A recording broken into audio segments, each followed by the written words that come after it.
Day 2 of the Geophysics Marathon in San Francisco. Scientists streamed to and from hundreds of poster presentations and talks in the cavernous Moscone Convention Center. I caught up with another NASA new investigator whose research is near and dear to Californians. He showed me his talk here in Moscone Center South. My name is Gareth Funning, and I'm an assistant professor at the University of California, Riverside.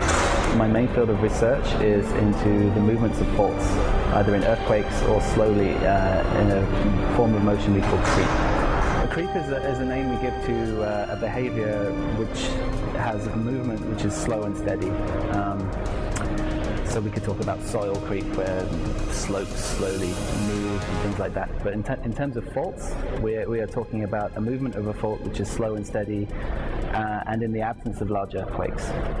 So normally what we expect to see on a fault is that you have two plates moving, or two blocks of the Earth's crust moving with respect to each other on a fault, and that fault most of the time is locked by friction as this movement is trying to occur. So the stresses that the two blocks impart on this fault do not exceed the friction that's holding the fault together until suddenly it goes bang in one earthquake. In the case of a creeping fault, that doesn't happen. Whatever the frictional state of the fault is, allows it to move very slowly without having any large earthquake. And that's really quite unusual. Most of the faults that have been observed in the world don't creep.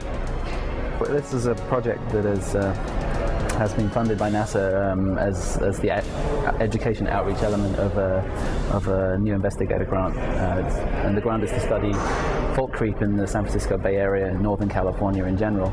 But the Hayward Fault is currently considered the most dangerous fault in the Bay Area. In some way, if we know where the fault is creeping, we know where it's also not creeping. And it's the areas that are not creeping that are the ones that will have earthquakes. Here's some examples of creep damage to various things in northern and central California. So this is where the Hayward Fault goes through a wall. So it actually broke that crack through that wall? Yes, and the fact that the crack is diagonal is quite instructive. So we can say diagonal cracks can only be caused by shearing. So actually a wrenching of the wall by lateral movement. So I've been making measurements from space for some time of the movements that these faults cause. So the technique I use in most of my research is a technique known as INSAR, which uses satellites that beam radar essentially to the ground. And they're in orbits which repeat every few weeks. In the case of this particular satellite, which is a European satellite known as ERS-2, that has a 5-week repeat, so every 35 days it passes over the same point.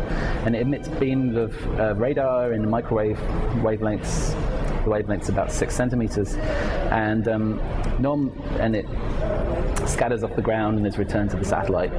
What we measure is the amplitude and the phase of the return of the radar to the satellite. So the phase is essentially the number of wavelengths between the satellite and the ground, and if the ground should move, then that phase will change. Red colors indicate movement away from the satellite. The satellite is flying from north to south and it's looking down and to the west. So red movements are movements either down or to the west. Blue movements are the opposite, they're movements up or to the east. The project, I came up with the name Citizen Creep Meter.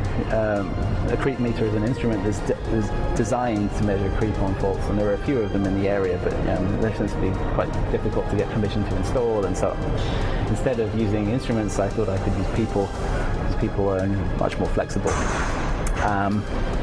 And the idea for the project was that wherever a creeping fault interacts with the built environment in one way or another, you'll have changes to those structures which are obvious and visible and should increase with the changes, the breaks, the offsets should increase with time.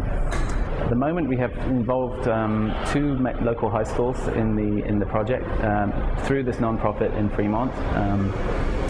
We have teachers that show up from those schools to our outreach presentations, and from there certain students then volunteer to take part.